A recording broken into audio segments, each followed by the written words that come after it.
धर्म प्रेमी सज्जनों, श्रद्धा मूर्ति देवियों,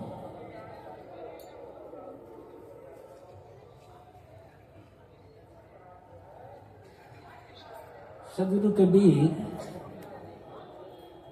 का एक पद है, अब कहूँ राम नाम अविनाशी, हरि छोड़ी जीरा कतहु न जासी। जहां जाओ तहाँ हो पतंगा, अब जनि जरहु समुझ बिच संगा। राम नाम लौलायत लीन्हा, भृंगी कीट समुझ मन दीन्हा। भव अस गरुआ दुख के भारी, कर जी जतन जो देखो बिचारी। मन की बात है लहरी विकारा, ते नहीं सूझे वार न पारा। आगे और पंक्तियां हैं। अब कहो राम नाम अविनाशी। सदगुरु कबीर अपने श्रोताओं को और हम सब को निर्देश देते हैं कि तुम अब अविनाशी राम का नाम कहो।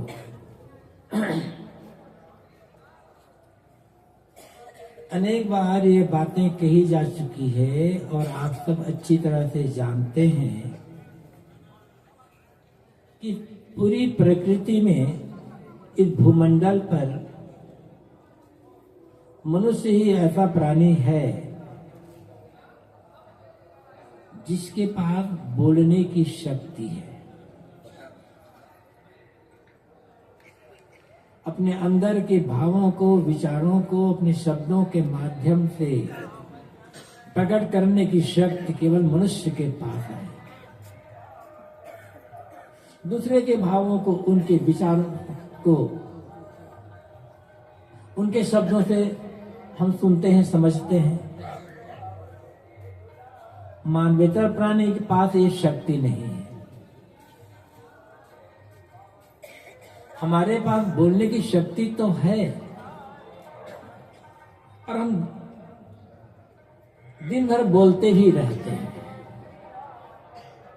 किंतु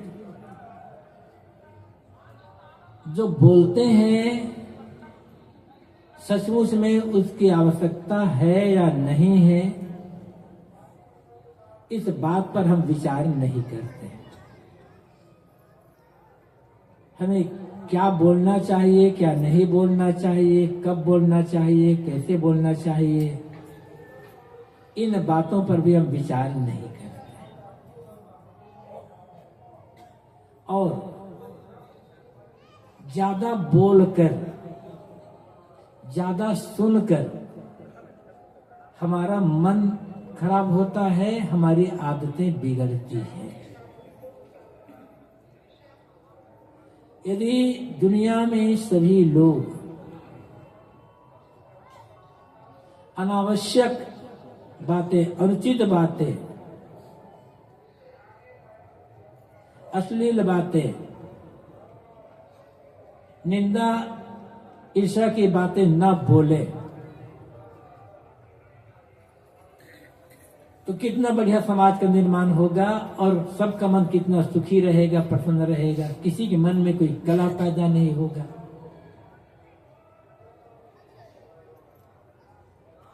हम ज्यादातर अनावश्यक बातें बोलते हैं। धर्म के नाम पर हम बहुत कुछ कर लेते हैं,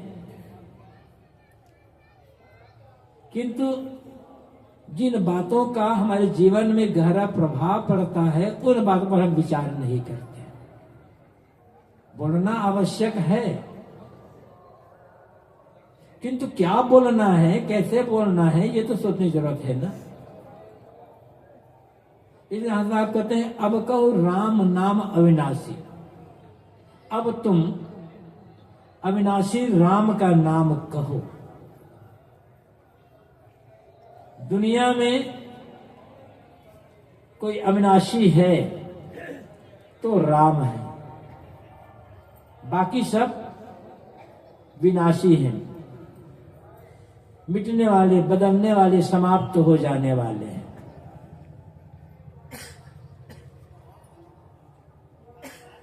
और राम को छोड़ दो तो स्थायी रहने वाला कुछ है नहीं, स्थायी रहने वाला केवल राम है। और जिस अविनाशी राम की बात साहब कह रहे हैं वो बाहर नहीं है, सबके भीतर बैठा हुआ है, प्राणी मात्र के भीतर बैठा हुआ है। उसको हम जीव, चेतन, रूह, सोल, आत्मा आदि कहते हैं। यहाँ इसका मतलब ये नहीं है साहब, ये नहीं कह रहे हैं कि रट्टू सुग्गा के समान तुम राम राम कहो, या मैं जी हूं, मैं चेतन हूं, बस दिन भर इसी का जप करते रहे, ऐसा नहीं कह रहे हैं साहब। समय से उसकी आवश्यकता होती है, भजन करने बैठे हैं या कुछ और है तो उसकी आवश्यकता होती है। दिन भर हम राम राम राम राम ही कहते रहे, हमारा हाथ चलेगा नहीं। और सब लोग ऐसा कहते रहे, तब ज्ञान का दान प्रदान कैसे होगा? तो केवल राम राम कहना, केवल राम राम जपना, यह अविनाशी राम का कहना नहीं है। अविनाशी राम कहने का अर्थ है जो बोले विचार पूर्वक बोले, ज्ञान की बातें बोले, सकारात्मक बातें बोले, काम की बातें बोले,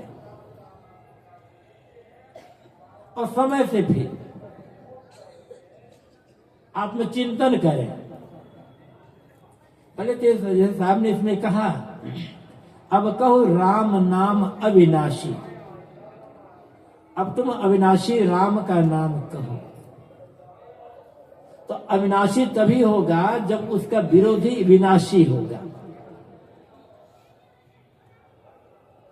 विनाशी सामने रहेगा तब अविनाशी का बोध होगा। जब तक विरोधी तत्व नहीं होगा तब तक किसी एक तत्व का ज्ञान नहीं होगा। आग और पानी ये दो हैं। पानी ठंडा होता है, हमें तब महसूस होता है जब आग होती है। तब यदि आग की गर्मी, कभी हमें गर्मी लगे ही ना तो हमें गर्मी का अनुभव तो होगा नहीं और शीतलता का अनुभव भी नहीं होगा। आग गर्म होती है ये तब पता चलता है जब उसके विरोधी शीतल पानी होता है। दुनिया में हर चीज का विरोधी है। जड़ है तो चेतन है, ज्ञान है तो अज्ञान है, सद्गुण है तो दुर्गुण है, सदाचार है तो दुराचार है, सज्जन है तो दुर्जन है, स्त्री है तो पुरुष है, बंधन है तो मोक्ष है। हर चीज का आपको विरोधी मिल जाएगा, उसको जोड़ा मिलेगा। उसको बढ़ाते चले जाए तो अविनाशी है, इसका मतलब कोई विनाशी होगा। यदि विनाशी नहीं होता तो मैं अविनाशी हूं, इसका ज्ञान भी नहीं होता। थोड़ा सा ये बात समझने की है। शरीर विनाशी है, शरीर मरने वाला है। एक दिन जन्मता शरीर, धीरे धीरे बढ़ता है और धीरे धीरे बढ़ते बढ़ते ऐसा आता है कि शरीर की मौत हो जाती, शरीर समाप्त हो जाता है। यदि शरीर मरता नहीं तो अमर आत्मा का ज्ञान नहीं होता कभी भी। अमर आत्मा का ज्ञान तभी होता है जब शरीर मरता है तब।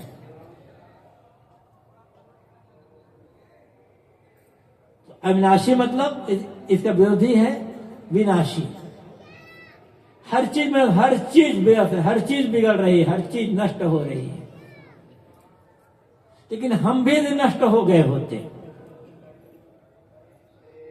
तो अमुक अमुक चीज नष्ट हो रही है, इसका हमें ज्ञान नहीं होता। सब अपने अपने बचपन की बातों को सोचें। जब से होश संभाला है तब से लेकर अब तक कितने लोग दुनिया से मरकर चले गए, आपको ज्ञान होगा। कितनी चीजें बिगड़ गई, कितनी चीजें मिली और बिछुड़ गई। यदि चीजों बिगड़ने के साथ साथ आप भी बिगड़ गए होते तो आपको याद कैसे होता कि अमुक चीज बिगड़ गई। बिगड़ी है, आप नहीं बिगड़े हैं, आप सब समय हैं, एक रस है। तभी आपको लगता है कि मैं 10 साल का था तब ये चीज बिगड़ी थी, मैं 15 साल का था तब अमुक की मृत्यु हुई थी, 20 साल में अमुक की मृत्यु हुई थी। अनेक लोगों को की मृत्यु का आपका ज्ञान है, क्योंकि आप की मौत नहीं होगी, आप अमर हैं। किंतु होता क्या है, हमें उस अविनाशी आत्मा का ज्ञान न होने के कारण विनाशी जो प्राणी पदार्थ हैं, जो मिलने वाले हैं, बदलने वाले हैं, बिछुड़ने वाले हैं, मिट जाने वाले हैं, उनमें हमारा मन रात दिन फंसा रहता है। उन्हीं के मोह में हमारा मन डूबा रहता है। और जितना बदलने वाली, बिछुड़ने वाली, मिलने वाली जो चीजें हैं, नष्ट हो जाती चीजें हैं, उनके मोह में जितना मन डूबा रहेगा उतना हम भयभीत रहेंगे। जरा ये सोचे, यदि आपके परिवार में, कुल कुटुंबी रिश्तेदारों में किसी की मौत ना हो, किसी की मौत, तो मरने का डर होगा आपको। कोई चीज न बिगड़े, आप कोई भी चीज जो मिले वो चीज बढ़ती जा, कभी घटे ना। तो अमुक चीज बिगड़ ना जाए, अमुक चीज छूट ना जाए, हम लोग मेरे धन को लूट ना ले, इसका भय होगा, चिंता होगी। चीजें बिगड़ती है, कुछ लोग छीन लेते हैं, परिवार में किसी की मौत होती है, इसलिए चीजों के बिगड़ने का, लूट जाने का, किसी की मौत का भय होता है। क्यों? उनमें हमारा मन डूबा हुआ है। अपने हम समझ नहीं पा रहे हैं कि मैं कौन हूं। अपनी हमारा आत्मा का ज्ञान नहीं है। ज्ञान किसका है? सुबह से शाम तक हम किसके लिए काम करते हैं? जो मरण धर्म है, जो बिछोड़ने वाली चीजें, उनका काम करना पड़ेगा। ऐसा नहीं कहा जा रहा है कि आप काम न करें। अरे समय से ये मकान बनाएंगे, मकान के दिन खंडहर हो जाएगा, मकान ही क्यों बनाए, तो रहोगे कहां से? मकान बनाना होगा, जब खंडहर होगा तब होगा, लेकिन जीवन में रहने के लिए तो आवश्यक है ना। कपड़ा पुराना हो जाएगा, कपड़ा फट जाएगा, इसलिए हम कपड़ा पहनना छोड़ दें, ऐसा थोड़े होगा। सब काम करना पड़ेगा, सब काम करना पड़ेगा, लेकिन चिंता, भय और मोह छोड़ करके करें तो काम बढ़िया होगा। चिंता, भय और मोह छोड़ करके दूसरों की सेवा और अपने आत्म कल्याण का काम करना, ये अविनाशी राम का कहना है। खाली राम राम जपना ये राम का कहना नहीं है। राम राम तो बहुत लोग जप रहे हैं, बहुत हजारों लोग राम राम जप रहे हैं, लेकिन उस राम राम जपने से जीवन में यदि कोई प्रभाव नहीं बना है, कोई परिवर्तन नहीं हो रहा है, तो केवल राम राम दोहराने से क्या होगा? राम राम दोहराने की आवश्यकता नहीं है। समय से आप भजन करने बैठे हो, उसने माला लेकर के राम राम जप रहे हो कुछ देर, तो अच्छी बात है। रास्ता जा रहे हो, चल रहे हो, बेकार बेकार बातें मन में आ रही है, तो आप राम राम जप रहे हो तो बेकार बातें मन से हट जाएगी, अच्छी बात है। लेकिन सुबह से शाम तक तो जपते नहीं रहेंगे ना उसको। इसलिए आत्मचिंतन करना कि मैं कौन हूं, अपने अविनाशी स्वरूप को समझ करके जो बदलने वाली चीजें हैं इनके मोह का त्याग कर देना, ये अविनाशी राम का कहना है। राम भजन यही है। राम राम जपना राम भजन नहीं है। राम भजन है अभी जैसे साहब कह रहे थे, दुर्व्यसनों का त्याग, दुर्गुणों का त्याग।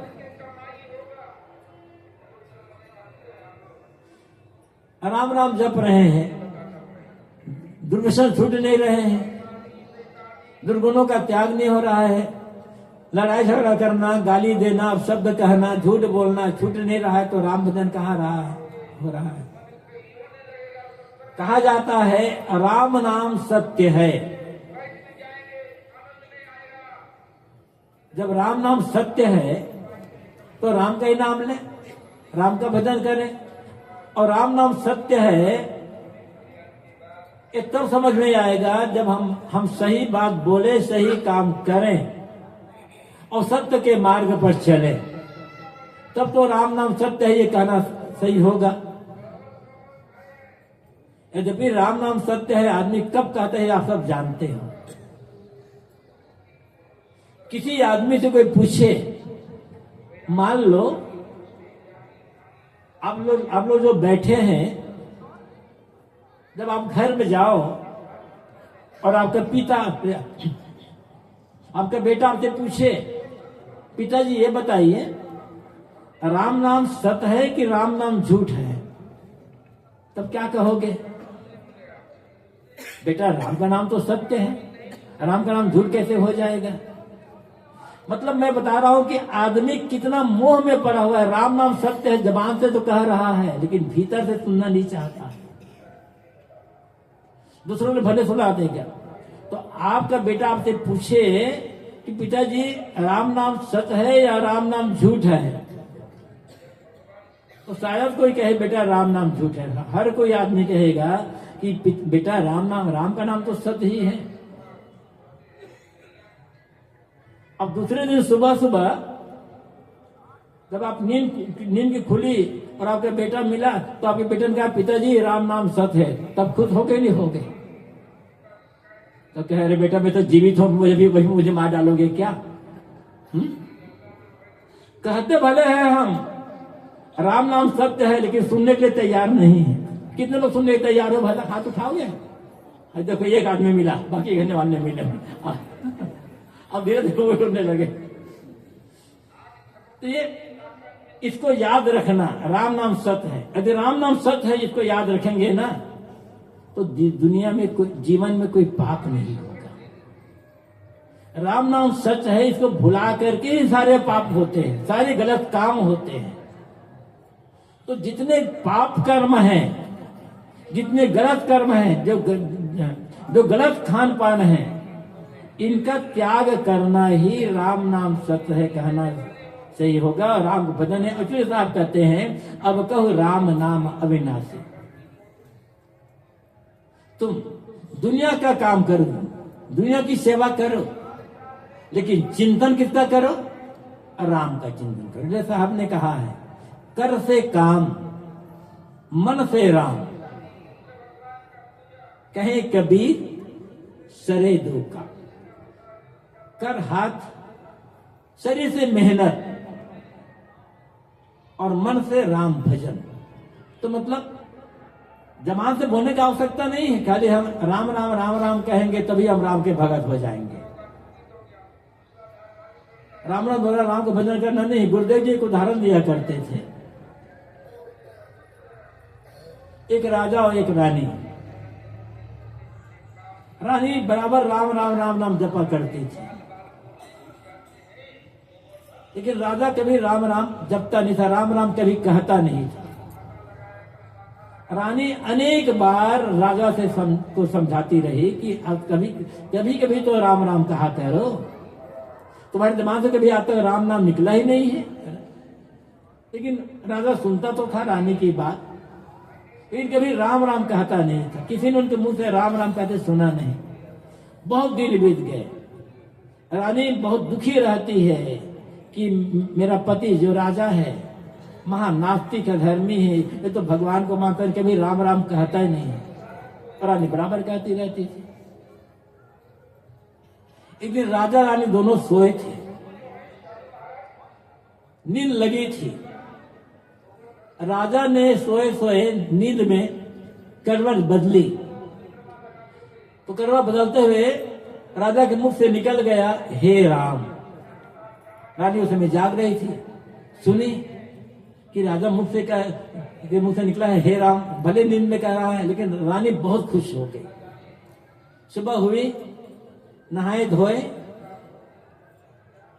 आए तो रानी खूब सुबह से खूब दान पुण्य कर, गरीबों को बुलाकर, अन्य को बुलाकर, साधु संतों को बुलाकर, पुण्य बुला करके खूब दान आना करने लगी। क्योंकि वो राजा के मुख से राम नाम निकल गया था। तो राजा ने पूछा, अब तुम बड़ी खुद दिखाई पड़ रही हो, खूब दान पुण्य कर रही हो, कौन सी खुशी है? रानी ने कहा अरे मत पूछो, आप तो मैं बहुत खुश हो गए। तो आखिर राजा ने पूछा कि खुशी की बात की? तो रानी ने कहा आज सोते समय जब आप करवा बदले तो आपके मुख से राम निकल गया। राजा ने कहा सचमुच राम निकल गया? हाँ सचमुच आपके मुख से राम निकला। तो राजा ने कहा राम निकल गया तो मैं जी करके क्या करूंगा? तो बताओ राम नाम कौन जपते थे? राजा जपता था कि उसकी रानी से जपती थी? रानी केवल मुंह से राम राम कहती थी, राजा भीतर से कहता था। तो केवल समय से आप राम राम कहते हो, राम राम कहते हो, ओम कहते हो, गुरु गुरु कहते हो, सतनाम कहते हो, सब एक ही बात है। लेकिन केवल जबान से कह रहे हैं या भीतर मान रहे हैं, ये समझने की बात है। भले मुंह से न कहें, भीतर राम का बोध हो। ये समझना होगा कि समझें कि राम क्या है और राम कहाँ है। कभी क्या राम मुझसे अलग बिछुड़ गया है? क्या राम छूट गया है? क्या मुझे राम से पाना होगा? जो कभी ना छूटे वही तो राम है। वो आपके हृदय में, सबके हृदय में बैठा हुआ है। सतगुरु कबीर कहते हैं अब कहो राम नाम अविनाशी।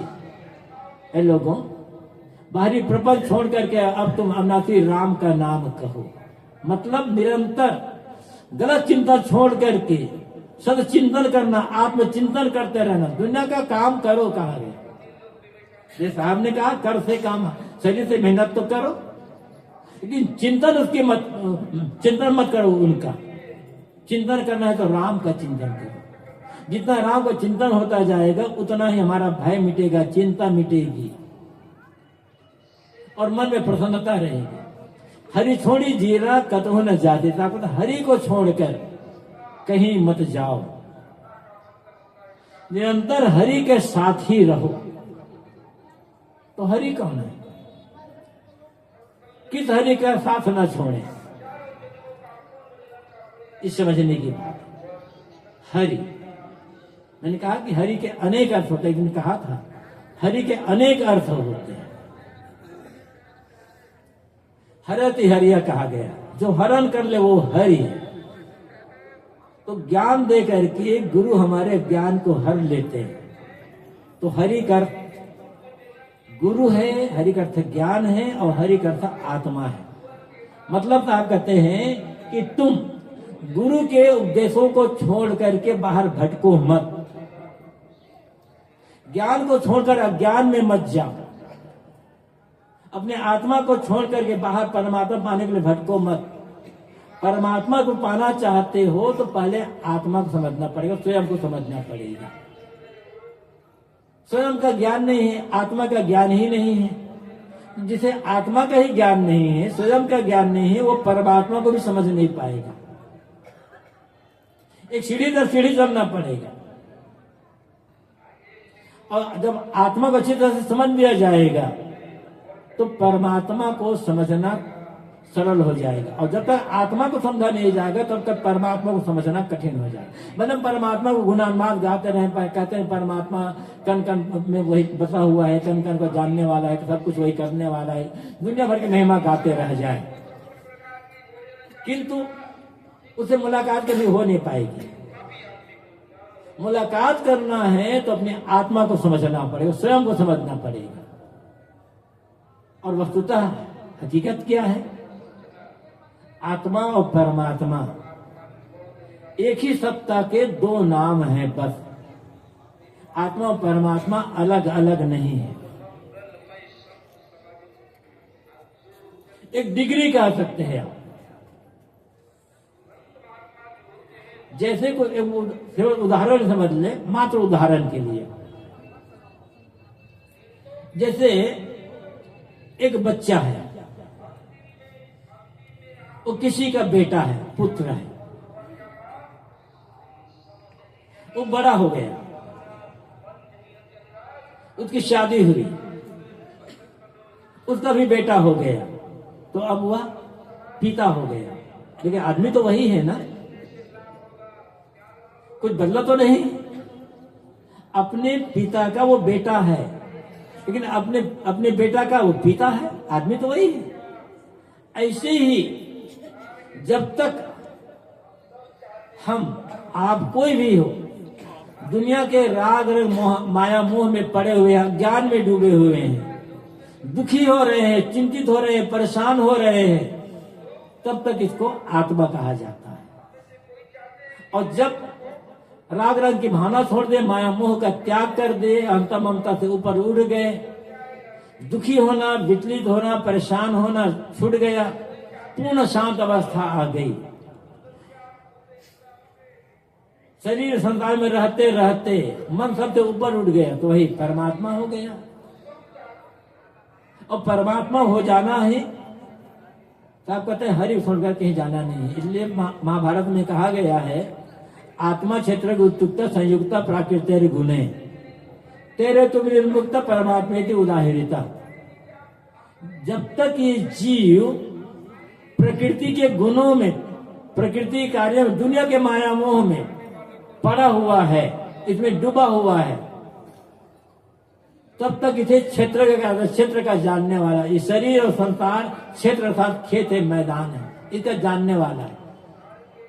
तेरे तो निर्मुक्त, जब प्रकृति जाल से माया मोह से पूरा छूट गया, कोई बंधन नहीं रह गया मन में, कोई लालसा नहीं रह गया, अंत ममता नहीं रह गई, शरीर में रहते हुए, संसार में रहते हुए भी संसार से ऊपर उठ गया मन, पूर्ण निर्मल से, तब परमात्मा की उदाहरिता, उसी को परमात्मा कहा जाता है।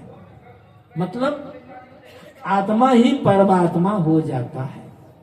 बात यहां साहब कहते हैं, हरि छोड़ी जीरा कथन से, ज्ञान को छोड़ करके कहीं मत जाओ और अपने सत्ता को छोड़ करके कहीं मत जाओ। यदि हमने ज्ञान को छोड़ दिया तो दुनिया में केवल भटकाव है। एक साथी केवल है तो ज्ञान, जो करना है ज्ञान पूर्वक करें, जो बोलना है ज्ञान पूर्वक करें, जो सोचना है ज्ञान पूर्वक सोचे। हम लोभ में पड़ जाते हैं, जोश में आ जाते हैं, देखा देखी करने लग जाते हैं, इसलिए ज्ञान पूर्वक न बोल पाते हैं, न सोच पाते हैं, न कह पाते हैं। ज्ञान को न छोड़ने का अर्थ क्या है? जितना भी जीवन में हो रहा है सब ज्ञान पूर्वक। खाने बैठे ज्ञान पूर्वक खाएंगे तो ज्यादा चीजें नहीं खाएंगे, गलत नहीं खाएंगे, बेसमय नहीं खाएंगे, छीन करके नहीं खाएंगे, वही चीज खाएंगे जो उचित है, शरीर के लिए आवश्यक है। संतुलित सुपाच्य वस्तुएं खाएंगे, बांट करके खाएंगे। सही चीज जिसके लिए शरीर के लिए आवश्यक है, ऐसे संतुलित सुपाच्य चीजें खाना, बांट करके खाना, खिला करके खाना, ये मतलब ज्ञान पूर्वक खाना है। खाते तो हैं, लेकिन कभी सोचते हैं आज जो मैं भोजन कर रहा हूं, ये भोजन मेरी अपनी कमाई का है या किसी द्वारा श्रद्धा प्रेम पूर्वक दिया गया है? ऐसा तो नहीं है कि भोजन में किसी का हक मारा गया हो, ये भोजन किसी को धोखा गया हो, ये भोजन किसी से छीना गया हो, पाप करके खाया रहा हो। जरा सोचें तो कभी भी आप गलत काम नहीं कर पाएंगे। पाप की कमाई खाना मतलब दूसरे का हक मार करके खाना, छीन कर दुखी दे करके खाना, ये ज्ञान पूर्वक खाना नहीं है। तो तुम्हें अब अज्ञान में पड़ गया और दुखी होना ही होना। एक सरल सी बात है, ज्ञान पूर्वक हम बात करेंगे तो गलत बात तो नहीं, गलत बात हम कैसे बोलेंगे? हर क्रिया में ज्ञान का, विवेक का प्रयोग करना, ये हरि को छोड़ करके नहीं जाना है। हम हरि को छोड़ देते हैं, एक तो अपनी महत्ता को, अपनी सत्ता को भूल जाते हैं। मैं कौन हूं ये क्यों भूल जाते? मान लेते हैं हम शरीर हैं और दिन भर शरीर के साथ श्रृंगार में पड़ जाते हैं। शरीर को साफ सुथरा रखना, स्वस्थ रखना ये आवश्यक है, लेकिन शरीर के लिए तमाम श्रृंगार के पीछे पड़ जाना, दिखावट में पड़ जाना, ये तो अज्ञान में। चाहे कितना कुछ भी कर लो, कितना श्रृंगार कर लो, कितना फैशन कर लो, कितना कुछ भी कर लो, एक दिन शरीर को या तो मिट्टी में दब जाना है या आग में जल जाना है। तो शरीर को साफ रखना, सुथरा रखना, सफाई रखना, कपड़ा साफ रखना, वो अलग बात है। अब बात ये होती है, जैसे एक मोटा उदाहरण ले लें, हम मनुष्य हैं, मनुष्य समाधि प्राणी, हम कपड़ा, तो कपड़ा पहनते हो, बड़ी साधारण सी बात, कपड़ा पहनते हो तो शरीर को ढकने के लिए पहनते हो या दिखाने के लिए पहनते हो? यदि कपड़ा सिर्फ शरीर के अंगों को ढकने के लिए, ठंडी गर्मी से बचने के लिए पहन रहे हैं, तो आप ज्ञान पूर्वक पहन रहे हैं। अब दिखावा के लिए, फैशन के लिए पहन रहे हो, तो आप अज्ञान में पड़, फिर आपने ज्ञान को, हरि को छोड़ दिया।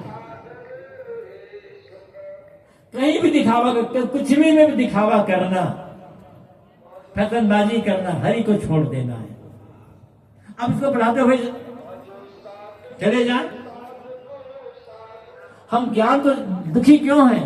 क्योंकि हम हरि का साथ ज्ञान को छोड़ देते हैं। इसलिए ज्ञान को साथ में रखने वाला व्यक्ति कभी दुखी नहीं होगा। किसके लिए दुखी हो? जिसके लिए दुखी होते हैं वो चीज रहने वाली नहीं है, परिस्थिति रहने वाली नहीं है, वो प्राणी रहने वाले नहीं है। हम ज्ञान का प्रयोग करें तो फिर दुख रह नहीं जाए, बंधन ही नहीं रहता। बंधन मतलब अज्ञान। साहब कहते हैं हरि छोड़ जीरा कथन जाहि। पहली बार साहब कहते हैं पहले तुम अविनाशी राम का। हरि और राम अलग नहीं, ज्ञान और राम अलग अलग नहीं। क्या साहब कहते हैं तुम वही बोलो जो उचित है, आवश्यक है, जिसको सुन करके न पछताना पड़े और न जैसे सुन करके दूसरे को दुख पीड़ा कला पैदा हो। और साथ साथ आत्मचिंतन करते रहो। जो करना है ज्ञान पूर्वक करो, सोच समझ करके करो। खाना है, कुछ है, सब सोच समझ करके करो। ये राम का नाम जपना है और हरि को साथ में लेकर के घूमना है। जहां जाओ तहां हो पतंगा। यदि तुमने ज्ञान को छोड़ दिया, हरि को छोड़ दिया, तो जहां जाओगे वहां उसी प्रकार तुम्हारा विनाश हो जाएगा। जैसे पतंगा आग की ज्वाला में जल करके, दीप शिखा में जलकर लिपट करके प्रणाम करता है, मर जाता है। पतंगा को दीपक की ज्वाला, दीपक की शिखा, दीपक की ज्योति बड़ी मोहक आकर्षक लगती है। वो चिपक कर उसका आनंद लेना चाहती है, लेकिन परिणाम क्या होता है? उसके पंख झुलस जाते हैं, शरीर के अंग झुलस जाते हैं, अन्न झुलस करके पतंगा मर जाता है। क्योंकि पतंगा तो मूढ़ है, अज्ञानी है, उसके पास विवेक नहीं है। आदमी तो पतंगा से भी ज्यादा मूढ़ बन जाता है और बन गया। जो दिखाई पड़ता है आज सुंदर, मान लिया आकर्षक, उसके पीछे पागल दीवाना बन जाता है। सदगुरु कबीर कहते हैं जहां जाऊं तुम हो पता अबदन जाओ समुझ भी संगा। ज्ञान को छोड़कर, सद्विचार को, विवेक को छोड़कर तुम कहीं भी जाओगे, कुछ भी करोगे, तो उसी प्रकार तुम्हारा पतन हो जाएगा। जैसे आग की ज्वाला में जलकर पतंगा का पतन होता, उसका विनाश हो जाता।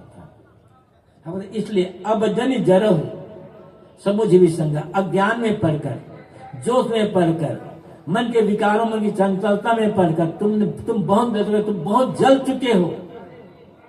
अब तो जलने से बचो, अब तो अपने जलने को बचाओ। समुझ भी संगा, जहां तुम्हारा मन लगा हुआ है, जिसके मुंह में तुम पड़े हुए हो, समझ लो वो जहर के समान है। एक जहर वह होता है जो शरीर को मारता है, और एक जहर वह होता है जो हमारे मन को मारता है। और मन को कौन मार रहा है? हमारे गंदे विचार, हमारी गंदी सोच, हमारा गंदा चिंतन, गंदा विचार, गंदा कर्म, गंदा व्यवहार, गंदा आचरण, दुनिया का सबसे भयंकर जहर है, इसके साथ जहर और कुछ नहीं है। क्योंकि पतन, जीवन का पतन गंदे विचार से, गंदे खान पान से, गंदे कर्म, गंदे आचरण से ही होता है। लेकिन हम इसको जहर नहीं समझते। आप तो समझो कि ये तो भयंकर जहर है, हम समझ नहीं पा रहे हैं। जब आदमी जहर को अमृत समझ ले तो उसका त्याग कैसे कर पाएगा? साहब कहते जिसमें तुम जल रहे हो, जिसके मोह में तुम पड़े हुए हो, जिसके लिए वास्तविकता को छोड़ते हो, जिसके तुमने राम भजन का त्याग कर दिया है, उनमें से एक भी चीज तुम्हारा साथ देने वाली नहीं है। चाहे कितना भी कुछ करो, कितना भी कुछ करो, वो साथ रहने वाली चीज नहीं है। अंत में वो तुम्हारे दुख, पीड़ा, बंधन का ही कारण बनेगी वो चीजें। और अब तक उनके मोह में पड़ करके तुम क्या पाए हो, तुम्हें क्या मिला है, सोचो तो जरा, ज्ञान का प्रयोग तो करो। ठीक है, जो भूल हुई सो हुई। अज्ञान में भूल हो जाना कोई बड़ी बात नहीं है, लेकिन बड़ी बात है उस भूल को दोहराते रहना। और हम ये कर रहे हैं। साहब ठीक है, तुम दुखी हो गए, नहीं समझ पाए, कोई बात नहीं, अब तो जरा समझो। साहब कहते हैं अब जल जलो, अब मत जलो, जो जल गए तो जल गए। एक आदमी आग में जल गया, आग को छुआ, हाथ जल गया। अब जले हाथ की पीड़ा दूर करने के लिए फिर से आग छूता है वह, तो क्या कहोगे आप उसे? पागल, अज्ञानी।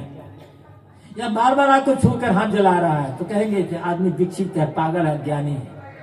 हम भी तो वही कर रहे हैं ना, बार बार वही काम कर रहे हैं, बार बार वही काम कर रहे हैं, बार बार वही बातें सोच रहे हैं, वही चीजें खा रहे हैं, जिससे स्वास्थ्य बिगड़ता है, मन बिगड़ता है, जीवन बिगड़ता है, व्यवहार बिगड़ता है। लेकिन हम मानते हैं हम बड़े बुद्धिमान है। साहब बुद्धिमान कहां? कब तक जलोगे? अपने को बचाओ दुनिया के दुखों से, दुनिया की मन की पीड़ा से अपने को बचा लेना, यही अविनाशी राम का कहना है। हम दुख नहीं चाहते, पीड़ा नहीं चाहते। दुख पीड़ा बचने के सब कुछ कर रहे हैं, लेकिन न दुख से बच पाए न पीड़ा से बच पाए। क्या कहते हैं? राम का नाम का मतलब है दुख, मन में कोई दुख, कोई पीड़ा न रह जाए। समझ ले, अब क्या मानते हो, नहीं मानते हो, पूजा करते हो, नहीं करते हो, गंगा नहाते हो कि नहीं नहाते हो, मंदिर में जाते हो कि नहीं जाते हो, ये कोई बड़ी बात नहीं है। बड़ी बात यह है जो कुछ भी कर रहे हो उसके परिणाम में तुम्हारे मन का दुख, तुम्हारे मन की पीड़ा, ये मिट रहे हैं या नहीं मिट रहे हैं। समय बीतता चला जा रहा है, समय बीतने के साथ साथ मन के दुख घट रहे हैं, पीड़ा घट रही है, चिंता घट रही है, तनाव घट रहा है। तो समझ लेना मैं राम का भजन कर रहा हूँ। भले मुख से एक बार भी राम मत कहो, भले मंदिर मस्जिद मत जाओ, कुछ भी मत करो। वास्तविक राम भजन है, वास्तविक राम नाम जप का अर्थ होता है अपने आप को दुख से बचा लेना, मन में कोई दुख, कोई चिंता न रह जाना। सबसे बड़ा काम दुनिया में यही है। दुनिया को हम सुधार नहीं सकते, अपनी जगह पर रहेंगे, लेकिन सबसे पहले यदि हम अपने को बचा ले दुखों से तो जीवन सार्थक हो जाएगा। और यही राम को बचाए से अब राम भजन कहो, चाहे से अल्लाह भजन कहो, चाहे से ईसा भजन कहो, चाहे से कबीर भजन कहो, कुछ भी भजन कह लो। और वास्तविक भजन यही है अपने आप को दुखों से बचाना। गुरु कहने का, जीव चेतन आत्मा राम परमात्मा कहने का अर्थ ये होता है अपने आप को दुखों से बचाना, जीवन में कोई अज्ञान न रह जाना, कोई पीड़ा न रह जाना। अब ये किसी एक मतपंथ की बात नहीं है, मानव मात्र के लिए। कबीर साहब जो भी बात कहते हैं किसी मतपंथ संप्रदाय में नहीं कहते, उनका सब कुछ सार्वभौमिक होता है। हमें कबीरवाणी को गहराई से समझने की आवश्यकता, जितना हम समझेंगे उतना ही मन का द्वंद मिटेगा और धीरे धीरे जब प्रयोग करेंगे तो मन की पीड़ा भी मिट जाएगी और यही राम भजन होगा। इसलिए हम सब के सब जहाँ हैं, चाहे घर में रहो, चाहे मठ में रहो, चाहे कहीं भी रहो, सब के सब अपने अपने ढंग से राम भजन करते रहें, ताकि जीवन में दुख का अनुभव न हो, जीवन पूरा जीवन सुख शांति से व्यतीत हो जाए। साहब का, संतों का यही उद्देश्य हम लोगों के लिए है। अपनी वाणी को मैं यहीं पर अब विराम देता हूँ। बोलिए सदगुरु देव की,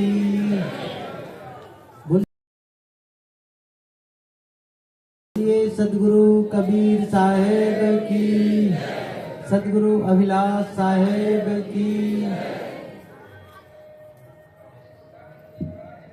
हमारा यह सत्संग का कार्यक्रम चलता रहेगा बसंत पंचमी तक। आप आते रहें। और जाने के पहले एक बात कहूँ, मैं क्या कहना चाहता हूँ वो ये है, आप सबके प्रति तहे दिल से आभार और धन्यवाद। क्यों? बड़े बड़े पंडाल लगे हैं, बहुत कीमती पंडाल और कीमती गेट बने हुए हैं, लेकिन बहुत कम ऐसे पंडाल होंगे जहां इतनी भीड़ आकर के सुन रही होगी। और वो विचार जो बहुतों के मान्यताओं के पक्ष में नहीं है। कबीर साहब जी के वो क्रांतिकारी विचार, वो धारदार विचार जो हमारे जीवन को संवारते हैं, बनाते हैं। न कहीं अंधविश्वास, न कोई भटकाव, न कोई गलत मान्यताएं, साफ सुथरा पथ, सदगुरु कबीर का पथ, वो हम पूज्य संत जनों से सुनते हैं। आप सबके प्रति आभार और धन्यवाद।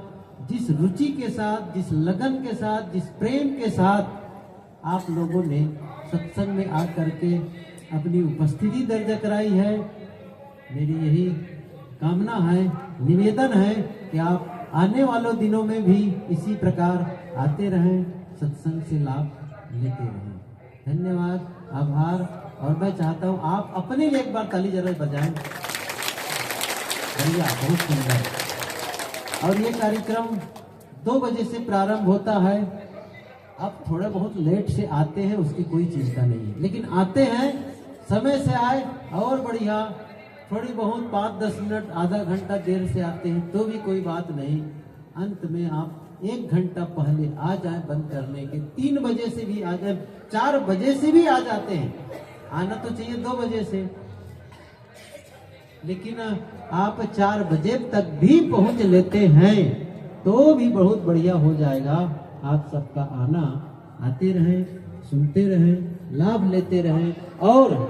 और ज्यादा लाभ लेना है तो कबीर साहित्य केंद्र, जैसे ही आप बाहर निकलेंगे, कबीर साहित्य केंद्र में पूज्यवर गुरुदेव जी की पुस्तकें हैं, सदगुरु कबीर साहब की पुस्तकें हैं, पूज्य साहब जी की पुस्तकें लिखी हुई हैं, अन्य संतों विद्वानों की लिखी पुस्तकें हैं, उसे पढ़ें, लाभ लें।